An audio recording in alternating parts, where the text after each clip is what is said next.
তার মধ্যে আছে আমাদের যুক্ত হয়ে মুক্ত। এটা একটা মোবাইল ফোন অ্যাপ্লিকেশন। এই অ্যাপ্লিকেশনের আওতায় 2000 কিশোরী মেয়ে সবসময় যুক্ত থাকে বাউনিয়াবাদ এলাকায় শিক্ষা, স্বাস্থ্য, প্রশিক্ষণ, আইনি সহায়তা ও সেবার তথ্য নিয়ে, এবং যে কোনো সময় তারা নারী ও শিশু নির্যাতনের ঘটনাসমূহ মোবাইল অ্যাপের মাধ্যমে রিপোর্ট করতে পারে। বাহ, দারুণ তো। আচ্ছা আলো, তুমি কি আমাকে এই অ্যাপস সম্পর্কে আরো বিস্তারিত বলতে পারো?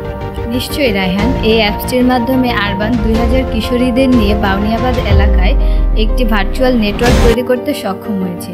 এই মেম্বারদের মধ্যে যে কোনো একজন অভিযোগ করলে, যে কোনো ব্যাপারে অভিযোগ করলে সাথে সাথে বাকি সবার ফোনে অ্যালার্ম বেজে উঠবে এবং তারা সকলে একজোট হয়ে এই ঘটনার বিরুদ্ধে পদক্ষেপ নেবে।